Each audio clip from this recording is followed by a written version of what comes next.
Assalamualaikum warahmatullahi wabarakatuh. Perkenalkan, nama saya Nugreni Ikaristiani dari Peminatan Administrasi Kebijakan Kesehatan semester 6 Universitas Pekalongan. Di sini saya akan menjelaskan tentang trade-off keperilakuan dan efisiensi. Mungkin dari kalian sudah sering dengar tentang trade-off keperilakuan dan efisiensi yang dihadapi oleh perancang pekerjaan perusahaan. Efisiensi perbandingan antara keluaran dengan pemasukan. Unsur efisiensi akan membentuk spesialisasi yang tinggi, mengurangi perbedaan atau variasi, meminimumkan otonomi dan unsur-unsur kontraduktif lainnya.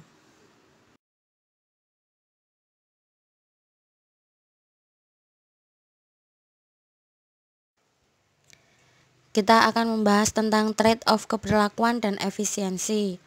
Ada 4 yang akan kita bahas. Yang pertama, produktivitas versus spesialisasi. Yang kedua, kepuasan kerja versus spesialisasi. Yang ketiga, proses belajar versus spesialisasi. Yang keempat, perputaran sumber daya manusia versus spesialisasi.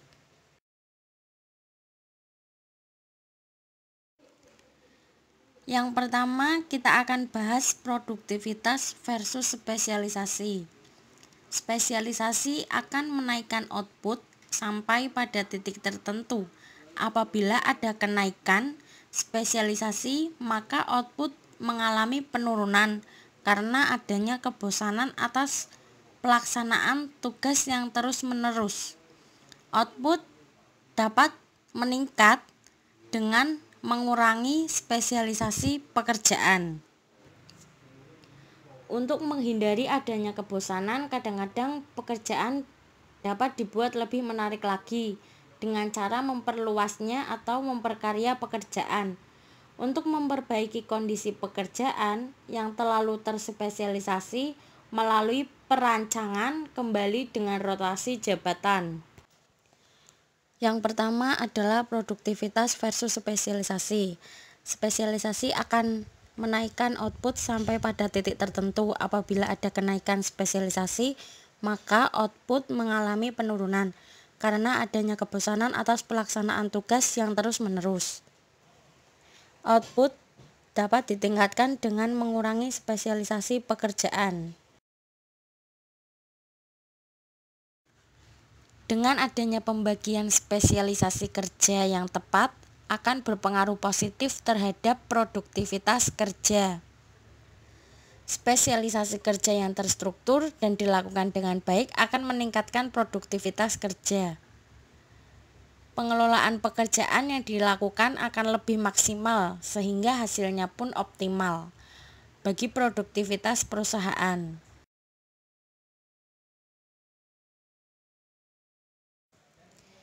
Yang kedua adalah kepuasan kerja versus spesialisasi. Kepuasan awal naik bersamaan dengan spesialisasi, kemudian turun secara drastis. Pekerja tanpa spesialisasi melakukan pembelajaran yang sangat lama. Kepuasan kerja bisa diibaratkan seperti telur dengan ayam. Mana yang lebih muncul dahulu? Mungkin karyawan yang puas cenderung akan lebih produktif bekerja daripada karyawan yang tidak puas atau kurang puas.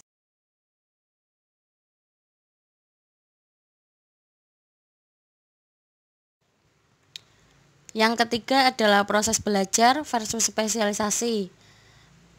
Itu membutuhkan waktu yang relatif lebih pendek untuk mempelajari pekerjaan yang sangat terspesialisasi, lebih mudah dipelajari dan juga waktu belajarnya lebih sedikit dibandingkan dengan pekerjaan yang tidak terspesialisasi. Pekerjaan yang tidak terspesialisasi memerlukan waktu lebih lama untuk dipelajari.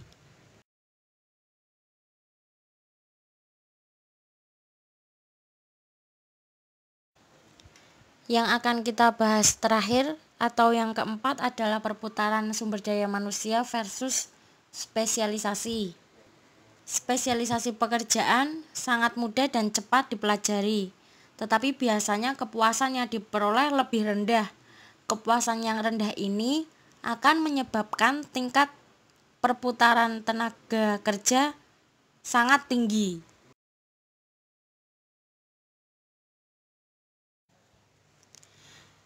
Baik, itu saja yang bisa saya sampaikan. Apabila ada salah kata atau salah penjelasan, saya mohon maaf. Terima kasih. Wassalamualaikum warahmatullahi wabarakatuh.